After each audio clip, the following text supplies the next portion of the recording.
We're just given the idea that your body's doing something that's wrong. You should take these medications to stop it. But it doesn't allow us to say that the body's just asking for some help, and these are the symptoms that are there. Trying to understand the cause and then change the cause. But if we change the cause, there's no money in giving the symptom relief, which is why why pharmaceuticals have got us in this sort of loop. But it externalizes the power. I've got to go to someone to give me something to make me feel better. Once we understand it, then we can just say, okay, of course I'm not feeling very well. I'm tired. I'm exhausted. I've been eating the wrong food. I've been run down. This is my body's way of shouting. Then you can just still decide whether to ignore it or not. How are we doing, YouTube family? So, Alex Nature Cure is back on the podcast. I wanted to intro this, coming live from Portugal. I've got 3 weeks here. I'm halfway through, and I've just come back from a retreat in just south of Lisbon, a place called Heath, which was a beautiful location for a very deep experience, hosted by a great team: Alex Sester, Louis Blake, The Breath Space, Jamie Clements, and a lovely woman called Luana.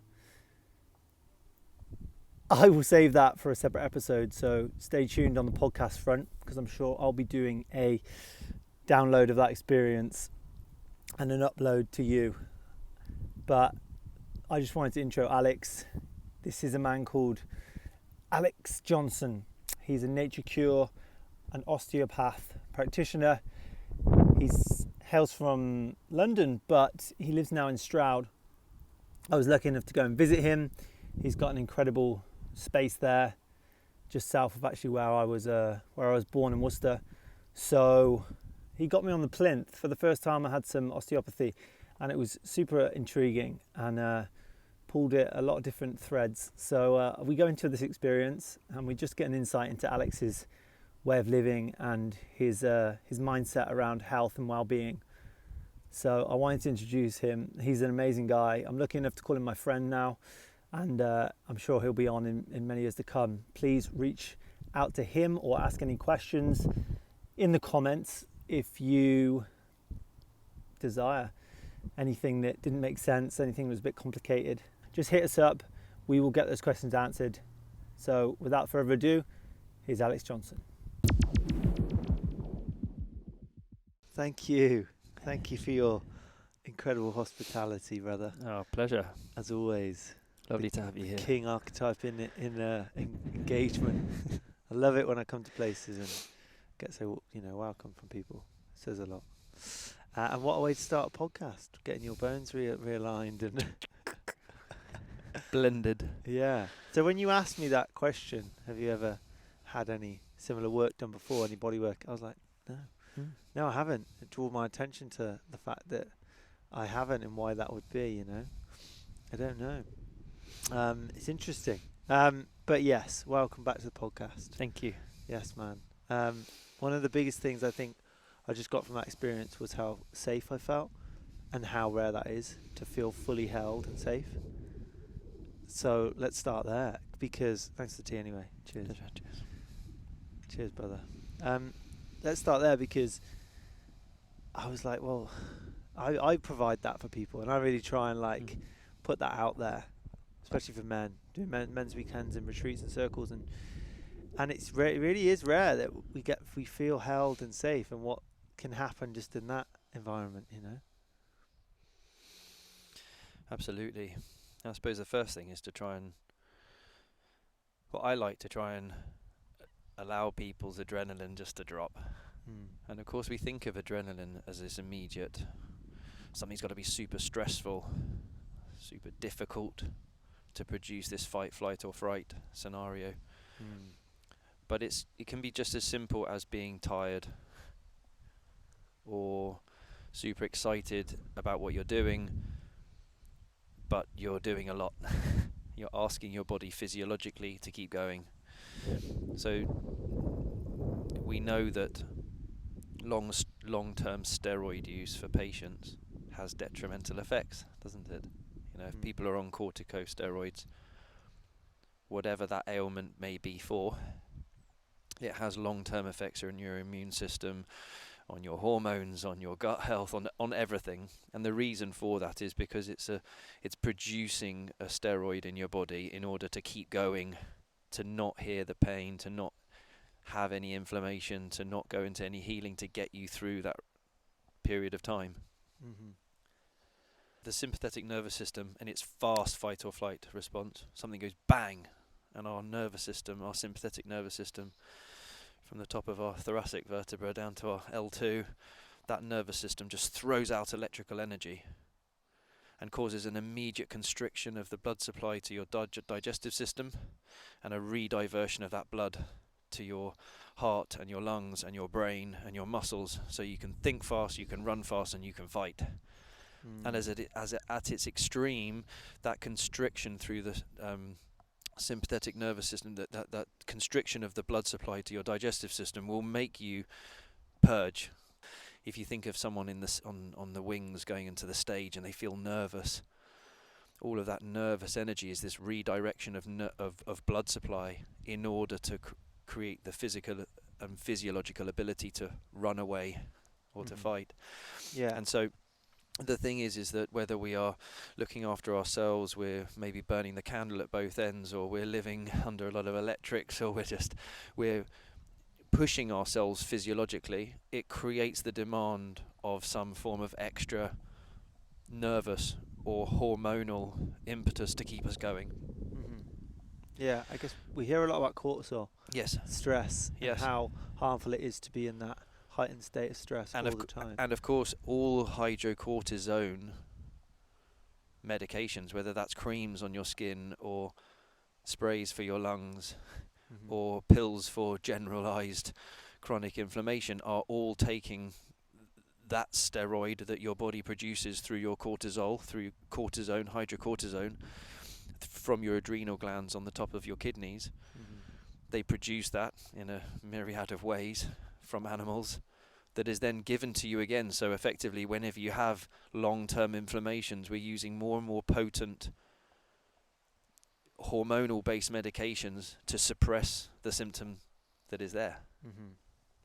So I think that the first thing within a treatment is to be able to allow the person to feel calm, to allow their breathing pattern to relax, and to allow them to sit back in their body and then to receive. And there's nothing worse than feeling some form of threat. So it's really important for me, for that person, to just be able to know that they're not going to have any pain, they're not going to have any suffering. This is only going to be purely enjoyable, and they can sit back thinking, oh, I can just really receive this information. Yeah. Is that something that's really emphasised in your learning, and when you get taught these kind of the modality of osteopathy? Is that really emphasised, like connection, making connection with the patient before you almost direct them somewhere? Maybe in certain schools. I mean, as far as the physiological, as far as the sort of adrenaline and the cortisol and that physiological response, much more from this classical osteopathic approach. The classical osteopathic approach being the sort of the older version of osteopathy. But again, this is going back into in time, when in those early 1900s, as we've spoken before, you know, we're talking about patients with diphtheria and cholera or pneumonia or severe chronic ailments or severe acute healing ailments, rather than my soft tissue strain of my shoulder or my low back or lifestyle stuff. That's not how it came from. So it's understanding how these physiological things can be nurtured and let go of. The thing I'm most fascinated about is that like relationship you build in a short space of time, or maybe over a longer period of time, and what that can do for an individual, especially in the kind of quite disconnected ways we do live, and how, back to what I was saying about unsafe we do feel in work, in our relationships, in whether it's being a father, or like the safety aspect, I think is huge. Aside from the kind of more, I guess, treatment based stuff, I think it's that environment, that relationship you can create with someone where your ego has to get almost put to a side, and you're then with the patient in this kind of dance. Yes. You know, and you're asking them to give and relax. But in our modern day, we've definitely got to this kind of distant relationship of tell me what I need to do, and it's more very common now. You go see someone, and they'd be like, right, this is happening for this, and there's the relationship seems like very one way, Yes. and it's so common. Yeah. And we're still externalizing ourselves, aren't we? We're still looking for the person to fix us. Yeah. It's the old adage. I know when people, I can hear from people's voices and what they say when they first call up, whether they're an insurance, if they're someone who's found me through the insurance company or somewhere else, because it just sounds different when it's someone who's been passed through word of mouth. They already know these kind of, they've done a lot of that work for me. Sure. But the typical of, my friend had a back problem and they went to see someone and they got cracked or something got put back in. Can you do that for me so I'll be better again? Yeah. How do you manage that when people come see you and want really like an immediate change, when you know sometimes it won't happen, sometimes it's not even been and I don't want to speak for you, but sometimes it might be like we can't put into words what we've just experienced. Like it was what it was, and it wasn't what it wasn't. So it's almost like how, because again, it's common for people to want to come and leave with something. Yes. So how do you, as a practitioner, almost allow that to maybe the patients that come see you that are at that level or at that stage of the journey? Yeah. And so sometimes you need, obviously it's a little bit of a, like you said, a bit of a dance. So at the beginning, so education and informing them is really important, and getting the ego out of the way, which I think happened a long time ago, in the sense of I've got to do something to make them feel better.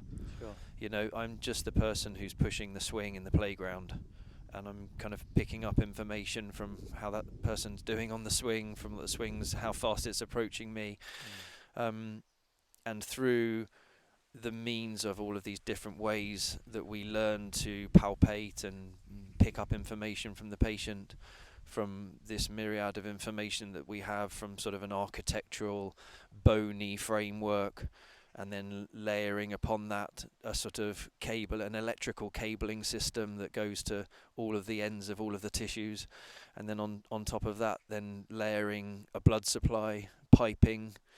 You imagine doing your van, like then laying all of the piping that's going to be there, and then knowing that piping is going to be taking information to it, but you've got to take the drainage away from the bathroom. So then you're going to have to lay some other cabling or other piping that's going to be taking the return blood supply back. But there's also a sort of maybe a sewer system that's going to need to take some probably dirty water away. So then let's clean that through the lymphatic system. So we'll put another set of beading and piping through that. So then you've sort of got this bony framework that's got 3 layers of piping: arterial, venous and lymphatic, and you've got this electrical cabling that's going through, that's providing energetic or expression of energy, soul, vitality, whatever that is us when we're alive, that departs when we're not there. You can go to the dead body and see the framework, see the wiring, see the piping, see on top of that the tissue layering, whether that's between tenderness, iron cabling that doesn't stretch, and ligamentous iron cabling that doesn't stretch, that's holding mechanical struts together, to then elastic bands that are producing tension and relaxation to move all of these things. So we're getting layers on the body. And so by understanding these different layers, and then understanding, or just having thousands and thousands of people and types of clay and types of soil that you feel, you just start picking up more and more information about that. Is it boggy? Is it wet? Is it soggy? Is it hard? Is it more like a marble if I held this, or is it more like a grape? Does it feel vulnerable, or does it feel like I could hit this? And so all of these sort of tissue textures start to come in. And I think the sort of relaxation on the practitioner front of being able to sit back and just say, I'm going to just allow this in, I'm going to hear the case history that's going to give me sort of lots of different puzzle pieces as to what I might feel. But as we did as well, it's also quite nice to be able to approach your body and see where these tension lines are, rather than going straight back to sort of physical whiplashes or injuries or medical or non-medical interventions that the person might have. So first of all, just relaxing their system and just allowing them to be comfortable, which already has the ability to drop the adrenaline, to make them aware of their breathing pattern and just to soften. And then through just ability of just, can I move a limb? Can I ask to be picked up? Can the person let go of it? Do they have the physical ability not only to contract a muscle, but just to give you the muscle? And already from there, you pick up information. Can this person let go? Is this person holding on? How wired is this electrical system? Does it feel super wired? Does it feel like it wants to relax but it can't? Does it feel afraid? There's all these sort of emotions and textures and things that, I don't know, after 25 years of doing it, it just feels different, you know. You just but you're not trying to do something to the patient, and I just encouraging people towards ease and encouraging people towards that. But then again, as you pick up all of this information, as there's constrictions, as there's points of resistance or hardness, and that already translates in your brain to reduced or increased blood supply, or increased or reduced drainage, or flow within all of these areas. So then it's easier I find it's easier with my sort of cognitive knowledge to be able to explain through these different ways what you're feeling. Some of that extra influence just comes from natural molding and natural playing. Yeah, absolutely. And just being present to that, right?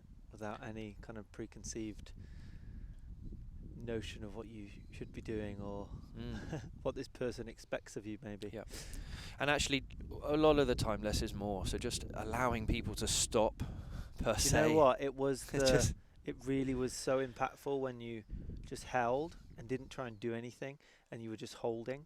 You did it several times. That it was just either holding my neck or holding my leg or my lower back, and it was almost like a freedom that there's nowhere you couldn't go, and you just held, and it was like a few seconds passed, and there was just such a weightlessness there. And sometimes what that is that's sort of like a listening. It's the difference between doing to the patient and listening. What are you listening out for? It just it's information.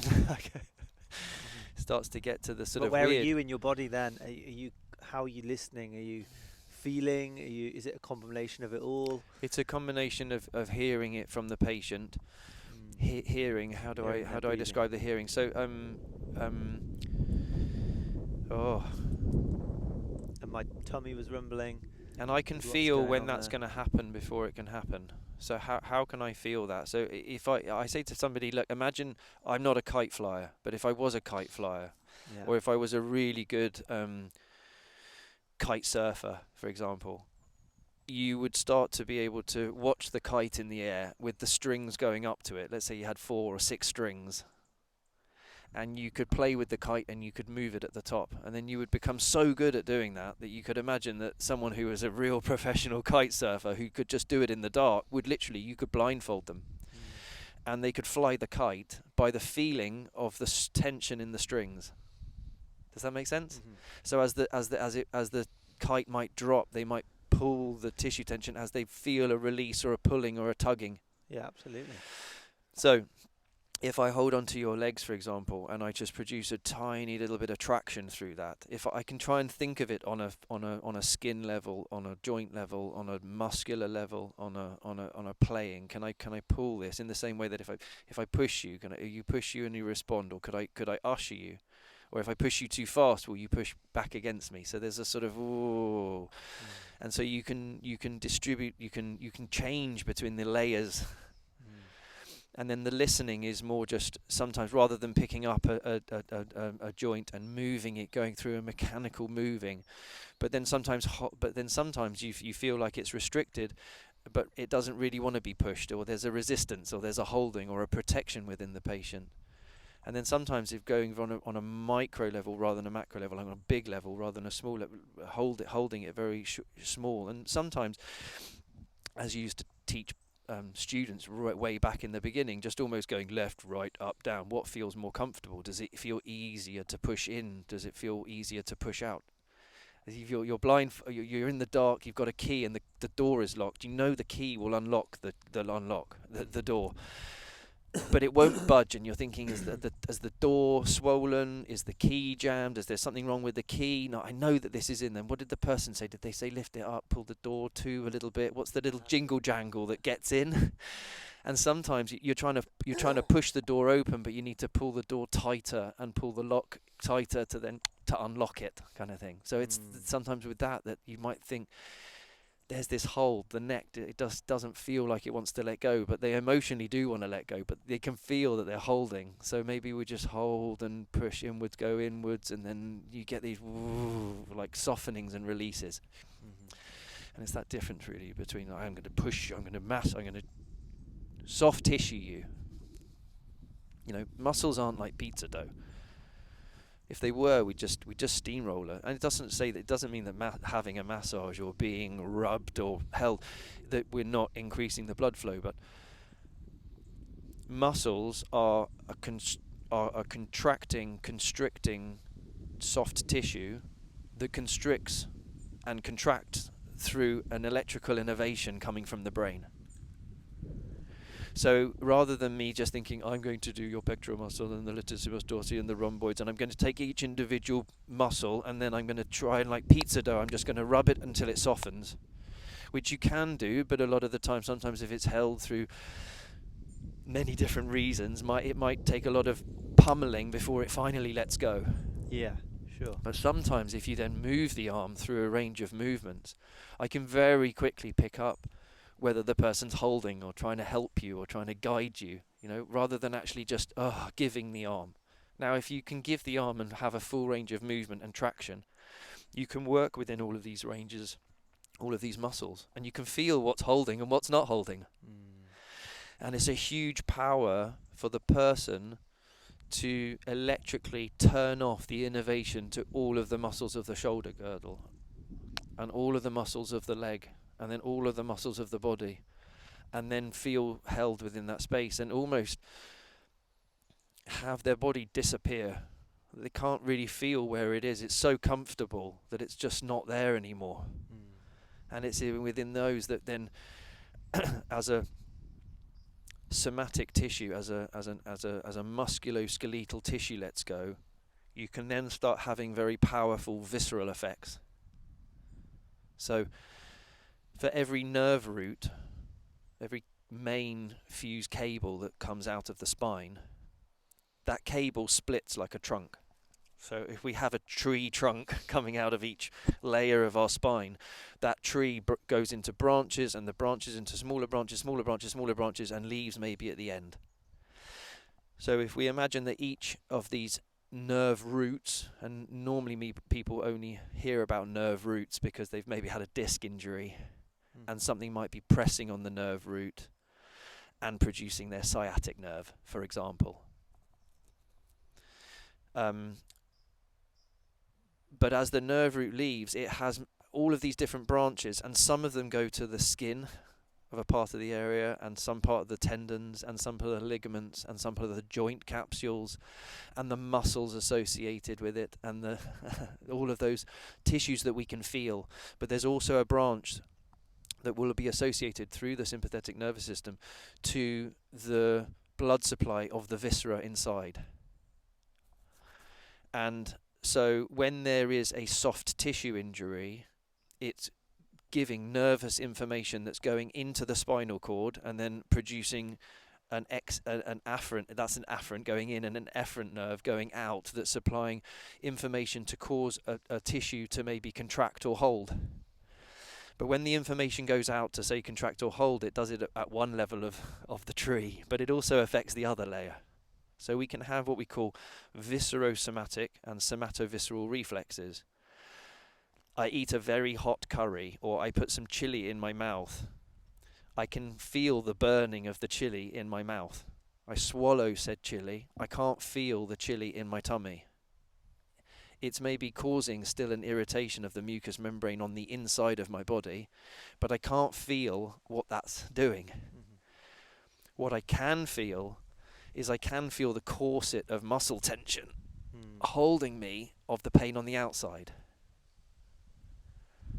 rather than at later stages in a menstrual cycle, you may feel the uterus itself, but very often you might have low back pain or low back ache. If you have some issue with the heart in the early stages, you can go into hospital and you'll grab your left shoulder. So if you go in with non-descriptive, mechanically okay shoulder pain, they will immediately assess your heart. And if you go in with right shoulder pain, the tip of your right shoulder, they'll assess your gallbladder. Why? Because the brain is feeling the somatic tissues. Mm-hmm. Does that make sense? Mm-hmm. Absolutely. And so from the outside, we know that sometimes we get referred pain in areas of the tissues that we feel, but it's actually more of a reference point of what's happening to the organ inside.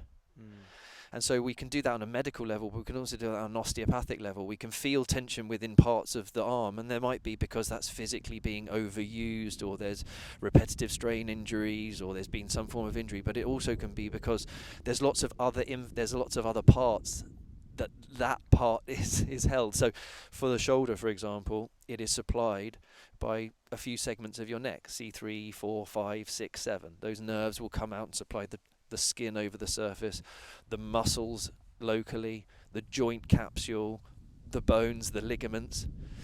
But from that same C3, 4, 5 area, that nerve root comes a branch that goes all the way down to supply your diaphragm.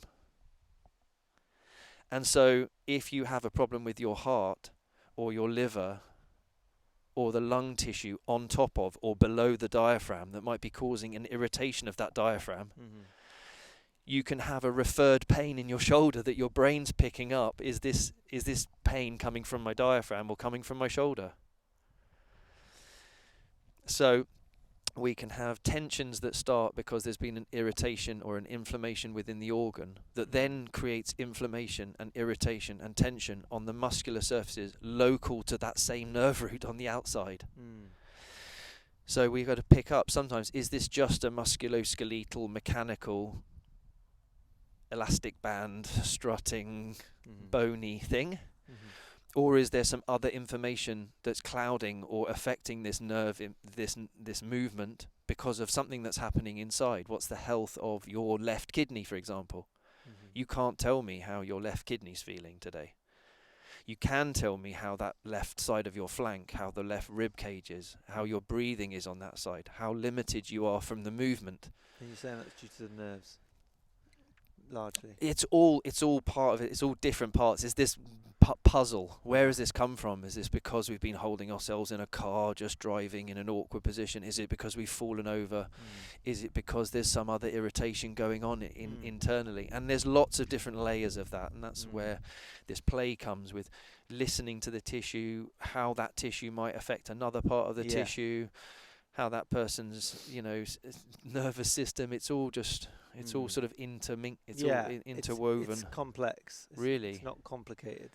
Well, for you, it's not complicated, right? It's complex though, because there's lots of complexities to it, and therefore you start the journey to understand what is going on, based on, okay, that's happening maybe because of this, and you start following the journey of potential possibilities. So in the sense, like for example, if your shoulder or your arm, I might pick it up and feel areas of tension that sometimes on a mechanical layer feel like they want to be toggled a little bit and pulled and maybe just held or compressed and relaxed, and sometimes that's you feel like it's moving okay, but there's something else. Maybe I'm just going to just hold it and maybe try and make it really super comfortable and ease into that tissue. There's a change happening, and it feels this is where it gets kooky, as if you're holding wires going into the body, so you can start to feel other areas, and cognitively, because one knows the pathways of all of the cables, one feels that as that forearm and the elbow and the shoulder just starts to release, that we just start, here goes that diaphragm, the diaphragm starts to release, and then gurgling as the organ that's associated with the shoulder or the tissue. It's as if you're holding that same other tissue, and as you relax one, it goes back to the mainframe, to the nerve root that relaxes the other. So then you can and that's where it becomes great, because you can start informing the patient. They can start to feel. Can you feel that? There's a rising feeling. There's the gurgle. Can you feel that happening over there? And there's a distinctive electrical, which I think, again, standardly, it helps with guys who like to be very scientific maybe, or want to see the cabling, Sure. rather than bringing in energies or meridians, things Yeah. that we can't necessarily pinpoint or we can't necessarily explain to the layperson. Doesn't mean that they're not there and we don't work with it, but sometimes just that direct cabling works really nicely to explain with patients. Yeah, you mentioned about left shoulder, potentially heart. Yep. Right shoulder, Liver. Gallbladder. So that in the Western medical modern day, do you see that changing? Do you see like things that you hear or people speak of that it's not necessarily like treating the pain of something? It's weird because as I said, if you go into a medical hospital, it's not alternative. They're going with left shoulder pain, they'll stick you on an ECG. Sure. Right shoulder pain. But then the problem is then the thing is, well, the question hasn't necessarily arisen it doesn't often arisen. Oh, well, maybe if that comes in with the two, maybe I could hold the shoulder and affect the diaphragm. Maybe if there's pain over here and I'm feeling it over here, but we can see medically speaking that there's an issue over here, that the two are linked by the same cable. Yeah. Then that goes into the medical world of how can we address one tissue to deal with another? Yeah. How are these things holistically linked? And that's that difference between everything, even in the osteopathic teaching and in teachings of any holistic or anything, you have to kind of reduce everything. You have to have a reductionist approach to the teaching. Let's split it into the circulatory system and the pulmonary system and the bony framework and the muscular framework and the lymphatics, and then let's just go to an individual organ like a heart, and then we'll go down to the tissues and the valves and then the cells, and we go smaller and smaller and smaller. Then we have to rebuild that back up again. So there's all these layers that you start to go into. So again, the medical approach is we're looking at the problem, at the tissue that's got the dysfunction, but not necessarily everything else is around it. So there's that analogy, as I said to you before. It's just, if we've got a football team or whatever sports team you want to imagine, and you've got, let's say, 10 players on that team, and you've only got 2 that are doing the work, and the other 8 are either just really being lazy or they're just not really interested. We can see that if the 2 are doing the work for the whole team, that they're going to get tired, aren't they? They're going to become tired, they're going to become injured. Maybe then as they get more tired, they'll have some symptoms, they'll start asking for help, the physio will be running on and off, and we're just focusing on the 2. And that is very often when the person comes in, it's my shoulder, it's my this, or it's my area, it's my headaches. It's the one bit. But that's the one bit that's suffering because of the totality of the whole. So the technique is to go in and really kind of ascertain what's happening with the tissue, what's happening with those players, how injured are they, and then to see why they're doing that in the context of the whole. And then rather than thinking I'm going to do something to them that's going to fix them, I'm going to relieve their environment and their situation so everything else changes around them. And then as everything changes else around them, there's an alleviation of pressure on those 2. And then you're getting all of the other 8 players of that said 10-person team to start running around. And then the 2 people can just settle back into their role. And then suddenly they have the chance over a period of time to be less tired, to be under less workload. And everyone else brings in. So you are going back to the whole. So very often the person's ligament, the person's muscle, the person, yes, there are traumatic events that happen specifically to it, but then there are other chronic things that come out of nowhere and they start niggling and then they start building and then your body starts compensating for that, and then you have another problem associated with the compensation of that, and it's a layer and a layer. So we used to say at university, layers of the onion. And so very often in these first treatments, sometimes it's just trying to allow the fog to settle, to everything to become a little bit clearer. So sometimes just moving everything, releasing things, helping them, just allowing them the feeling of comfort, of relaxing. Even like for yourself coming over, and it's just like, I want to put you down on the plinth. Why? Because you've been traveling, you've been with Tony, you've been doing loads of stuff, you've been holding space with someone else. But that's, as you've expressed as well, that's energetically it's draining, but it's also uplifting and it's exciting. But you've got to be up early because your guys are all off at 4 o'clock in the morning. I mean, late at night, you might be you're sleeping in the tent or in the van. You might need to get up and move at some point, so the sleep is reduced. You're looking for somebody else, so you're not necessarily focusing all of your energy on yourself. You're giving out energy because you're trying to keep someone's spirits alive. So I already know before I've seen you, Chris is coming down, but maybe he's going to be tired. He's going to be feeling. You preempted that. I knew that was going to be the case. Yeah, of course it was. He's going to be tired. He's running around. He's been focused externally. He's been helping. He's been giving himself to it. But within that, there's going to be elements. Who's looking after Chris, for example? So I know when you turn up, I kind of want to give you a period. I know when I say to you, how are you doing or whatever, that there's a period of like, yeah, I'm doing great, but it's been a lot. So firstly, my role, like, rather than like, oh, let's talk about stuff, let's do loads of stuff that would again keep you uplifted. So we could go for a run, couldn't we? And then we could do a little bit of movement practice, and then we could get in the dip tank, and then we could do a bit of breath work, and then I could put you back in the van, and it would feel exciting, but maybe it wouldn't be slowing or nurturing. Whereas at the beginning, it's like there might be loads of stuff going on with yourself, but if I just stopped you for a second and connected you to yourself and then gave you some sort of ability to think, I could just let my body drop and Alex will catch me, because I would catch Tony and I would catch all of those other people that I'm around.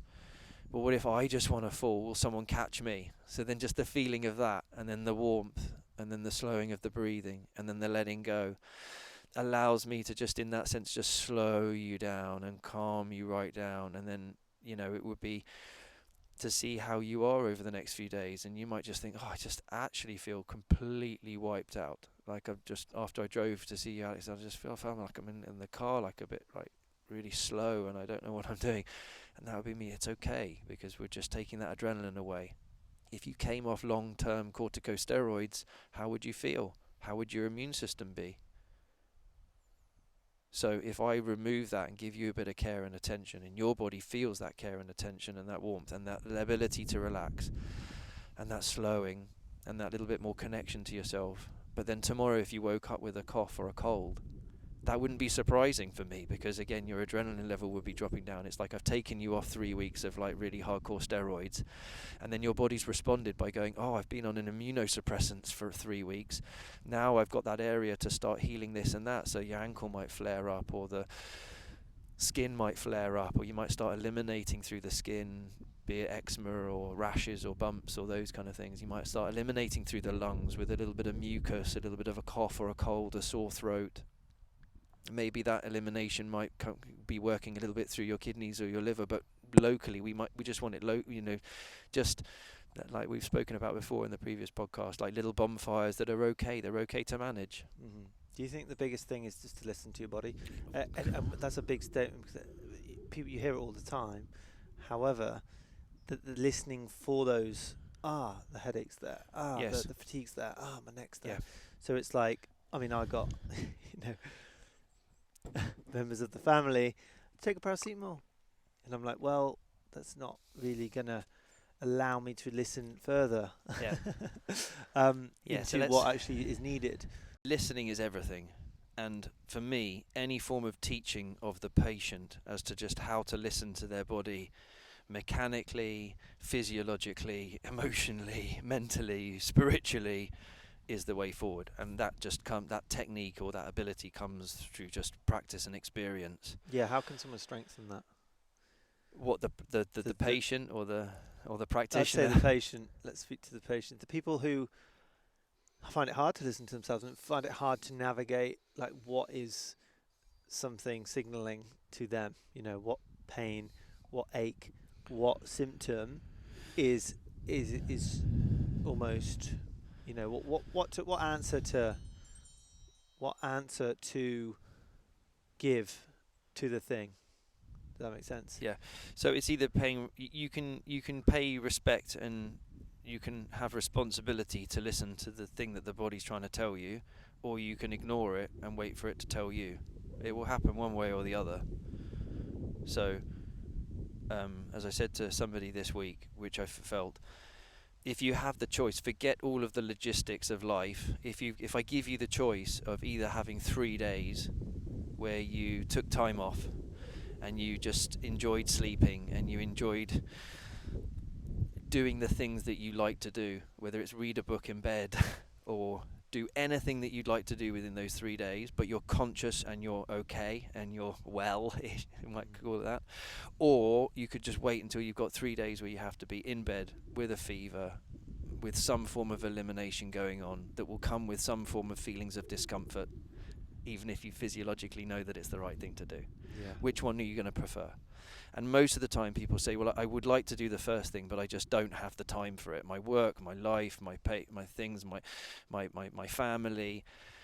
So I know that I'm tired, but I don't have time to change it. I know that my diet's bad, but I can't really change it. I know that I haven't had any sun on my body for ages, but I'm not going to go on holiday, and I don't have time to go and sit in it.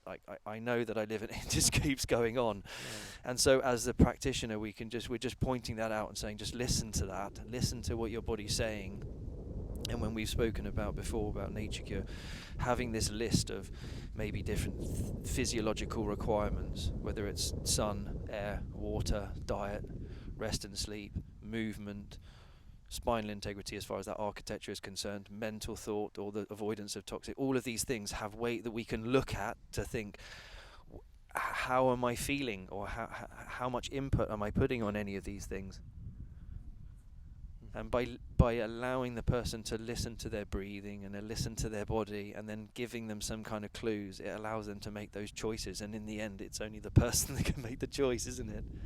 It's true. It's true. And I try to just carry on going back to the education of the patient, or what's coming through from them, rather than what I can do for them. Yeah, what your judgments are. Because they might be asleep, they might be really tired, and I could give them a really stimulating, high frequency, fast, like vibratory, like wake them up kind of treatment, but that's going to be aggravating. It's going to be waking them up and feet, but they actually really need to just fall asleep for 3/4 of an hour. Yeah. And allowing ourselves to soften, allowing ourselves to give in, and as we spoke about before, the physiological thing of just understanding what healing is, what pain is, what inflammation is, pain. Then we start to see that when we're acute, that is the journey to being better. So if you came along and I didn't treat you, and you just phoned me up and you said, I'm exhausted from what's happened in the last 3 weeks, that wouldn't be surprising, would it? And then afterwards we would just say, well, how do you feel? I feel really tired. Okay, are you hungry? Oh, don't really feel very hungry today. What do you want to do? Well, ideally I'd crawl into bed and maybe sleep for a while. And then what would you do? Oh, I'd probably like to lie in the sun maybe for a bit. And you're doing it already. Can you do it? Or do you need an excuse? Do you need to come to see me for me to put you in the space for you to do that anyway? Yeah. And removing that thing of like, I'll just go to someone to get something, whether it's medical or, it's allopathic or medical or non-medical, to do something to me. Yeah, we don't value doing nothing.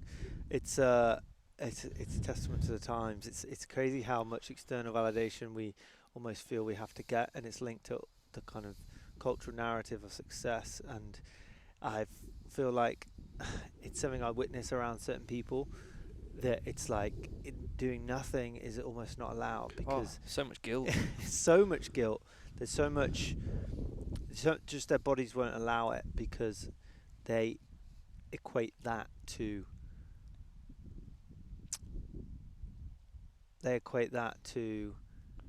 just not being valuable, or not having value, because it's external by doing, right?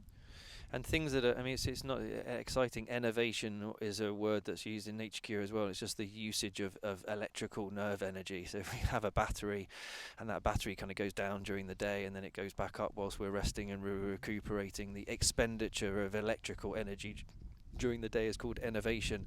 And if you expend too much energy and you are becoming innovated, you don't have enough electrical energy and innovation to work your organs of elimination. And then what happens is you start getting this backup of metabolic waste byproducts in your body, where you're just not allowing the elimination that is required. In the same sense, you stop somebody sleeping for 2 or 3 days, they're going to be failing physiologically, physically, mentally and emotionally. So we need to have that recharging time. But a lot of the time, with electrical light around us, and with the stimulation, and with the foods, and with all these things, we can get have a huge amount of sleep and rest debt, and a huge amount of sunlight debt, and a huge amount of nutritional debt, and a lot of expenditure going on the outside, and then becomes this imbalance. And so within patients, it's just trying to work, a lot of the time that sort of play and dance, where is that person on all of these different levels? Yeah. And then how can we help guide them towards something that they just need to listen to? Sure. And then that comes, it's just experience as well, Yeah. as well as just intuition, and just allowing that to come out. Yeah, man. There's so much we could speak to, but I'm glad So we've much. arrived Yep. at this point anyway, about just simplicity of listening and just allowing yourself to just be and just to have that space. And also, the last thing is, it's okay to be not okay. Mm-hmm. Because as I say to people, it's always like, we like to do all these things health-wise that make us feel good. But if you're putting money away, if you're really getting rid of the debt, there becomes a chance where you can really start to deal with some proper progress in your body. And so when that happens again, we might have little inflammations, we might have areas that crop up that the body says, right now I want to heal this area. So sometimes when we're tired or exhausted or we're in pain or we have some inflammation, we see that as a negative thing, but actually it's really the positive thing, as long as we have a good angle with which to support the thing that's asking for help. Mm-hmm. So listening to our body and just, okay, sometimes these are literally signs of my body is trying to tell me something. I'm uncomfortable and I'm fidgeting. Maybe I need to move.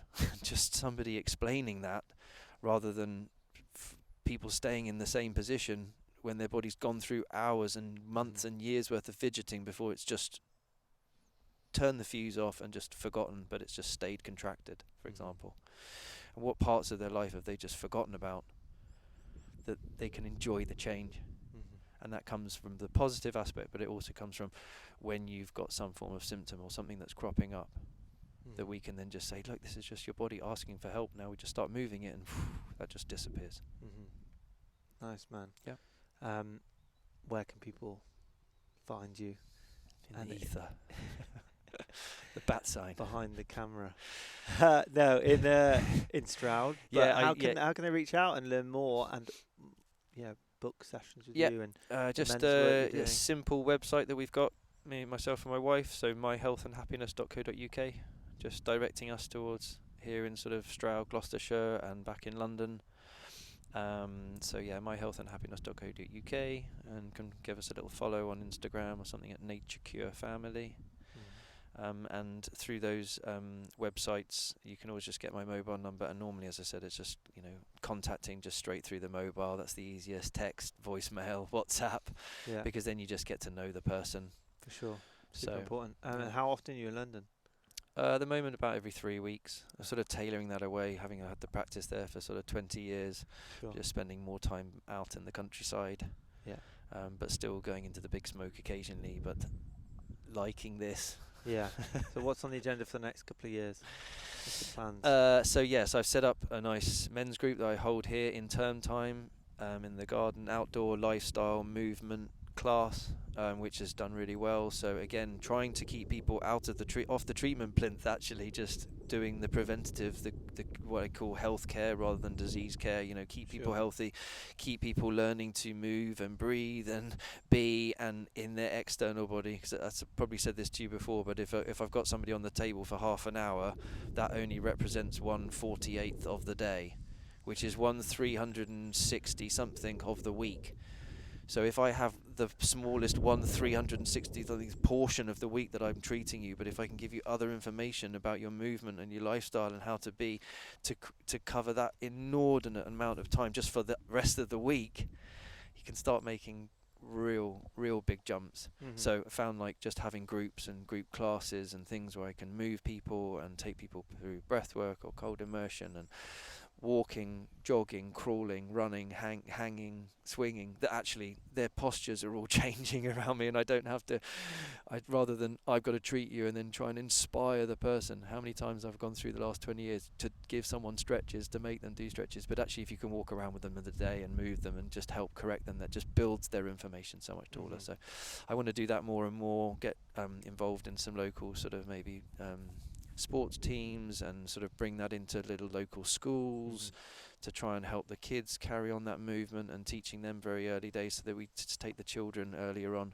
So I think actually going out from the treatment room And rather than just that great stuff that gets involved on a one-to-one basis, trying to help the community at large and sort of build that bigger picture, because then you can still take those people and then just do wonders in the treatment room that jumps them much, much further. Mm-hmm.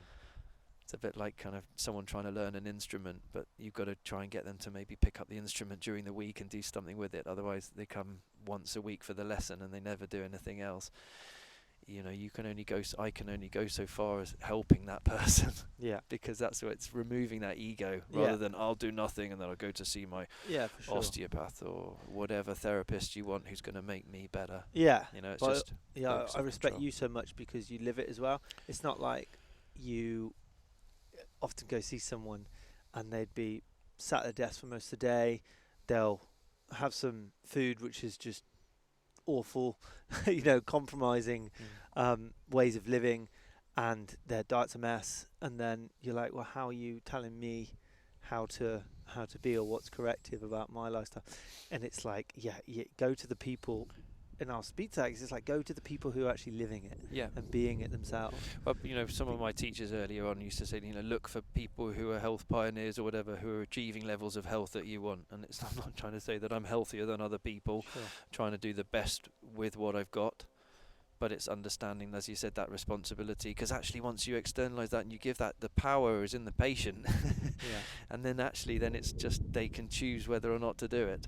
Yeah. And I always try and push that really, really far on the patient really early on at the beginning, because then it removes my need of getting several weeks down the line and then saying, you could have done this, and then saying, why didn't you tell me that at the beginning? You know, which is really what happens with the medical profession. If you change someone's diet and their lifestyle and they lose loads of weight and then they don't have to have their medication, whether that's for heart or diabetes or cardiovascular or other types of issues, and then they go back to the doctor and they say, I changed my diet and I'm living all these different lifestyles and I'm doing this, look at this, I don't have this anymore. And the person says, oh, that's great, but most of my patients won't do that. So, but I still think we should suggest to them that there's a way of taking the control and reversing it, and they can maybe deal with their symptoms by dealing with the cause. If the person doesn't want to do that, then you can offer them, okay, there's these medications that will deal with the symptoms that you've got, but let's be very clear, they're not going to deal with the cause. They will mask what your body is telling you. And that's the reverse way round as we're taking. We're just given the idea that your body's doing something that's wrong. You should take these medications to stop it. But it doesn't allow us to say that the body's just asking for some help and these are the symptoms that are there. Trying to understand the cause and then change the cause. But if we change the cause, there's no money in giving the symptom relief, which is why, why pharmaceuticals have got us in this sort of loop. But it externalizes the power. I've got to go to someone to give me something to make me feel better. Once we understand it, then we can just say, okay, of course I'm not feeling very well. I'm tired. I'm exhausted. I've been eating the wrong food. I've been run down. This is my body's way of shouting. Then you can just still decide whether to ignore it or not. Mm-hmm. In the same way that if I say to someone, this is, you can come and see me every week and I'll treat your body and it will make you feel fabulous. Mm-hmm. But there's also ways that you could just make yourself feel fabulous all the time, and then sometimes treatment would just get you to a whole new level. But if you want to have no responsibility for your health, that's totally fine. I'm still happy to treat you. My body's still going to want to treat you. But if you really want to jump to levels, new levels, then if I can help you understand that and really take that on and make those changes for yourself, then the world is your oyster. You can go as far as your genetic, environmental, energetic, vital potential has. Doesn't mean that we can all live to 110. We've all got different previous backgrounds. We've all got different environments that we're living. That's not possible. But Nature Cure is all about providing the environment and the requirements that cells need to live, so that individual can reach its full expression and potential level of health. Love it. Thank you, brother. Mic drop.